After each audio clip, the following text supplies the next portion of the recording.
2-0 na ang tropang Giga para sa Game 2 series nila at nakuha pa nito ang 17 biggest leading score nila sa serye na to. Mukhang hindi talaga ubra ang defense strategy nga raw nitong si Coach Yenggao para sa tropang Giga. Mukhang alanganin nga raw ngayon ang lagay ng E-Painters pagdating sa semifinals na to. Mula dito kay Calvin Optana, Ray ng Batak na nag-umpisa nga raw ng liyab ng tropang Giga at tinuloy nitong si RHJ ang pagiging dominante niya pagdating sa second half game. So ito nga ngayon, inaani na nga raw ni Coach Chat Reyes ang semis game na to. After ng winning game nila ngayon, looking forward na nga raw agad itong si Coach Chat sa magiging panibagong adjustment nila pagdating sa game 3. Pero bago yan itong game 2 nga mukhang nakita nga raw nila ang mabilis na adjustment ng tropang Giga pagdating sa kanilang game. Samantalang pinangunahan itong si Calvin Optana mula sa kanyang 13 points and 3 out of 6 from beyond the arc. Sinundan nitong si Ray ng Batak ng 17.6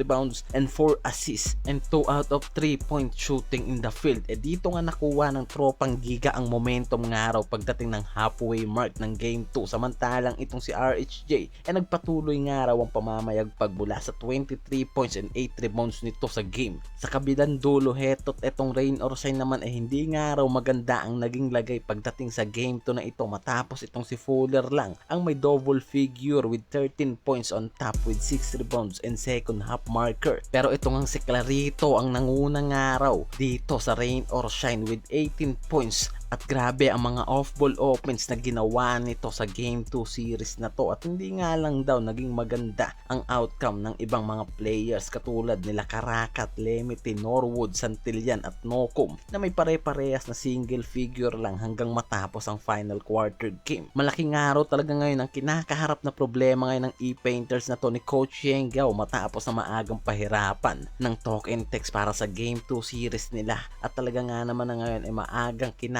ng tropang Giga mula sa second halfway itong rain or shine sa pamamayagpag nila mula first quarter to second quarter game. At mabilis nga raw na nakita natin ang pagbabago nga raw ng takbo ng sistema na ginawa nitong si Coach Chat Reyes pagdating sa third quarter game. At naging successful nga raw talaga ang pag-alis ng tropang Giga sa comfort zone ng rain or shine dito kay Fuller mula sa ilalim na isa sa dominanteng import pagdating sa rebounding. But in the game nga raw nagtala nga lang ito ng 6 rebounds. Talaga nga naman na sinira nga raw ng talk and text ang husay ng import na to sa ilalim. At ayon nga dito kay Coach Chat na pagdating sa second half game nga raw mas lalo nga raw silang nag-focus pagdating sa depensa na hindi nga raw agad napansin ng rain or shine. At dagdag pa nga raw nito na kung magagawa pa nga raw nilang pigilan ng Ross pagdating sa depensa na ginagawa nila, malaking bagay na biglaang tumaas pa nga raw ang kanilang opensa pagdating sa game 3. At dahil nga dyan hindi na nga nakabalik pa sa magandang momentum itong rain or shine mula sa game 1 pagdating sa game 2. Nagawa pa rin nga silang idomina ng talk and text gamit ang matinding depensa at matinding opensa mula sa labas ng tropang Giga. At panibagong adjustment and improvement nga raw muli ang kailangan nilang gawin sa pagpasok ng game 3. At di natin sigurado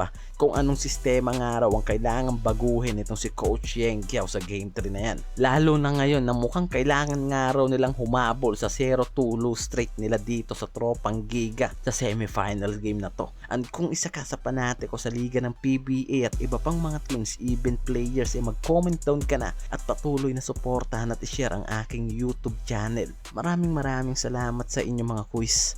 Peace out.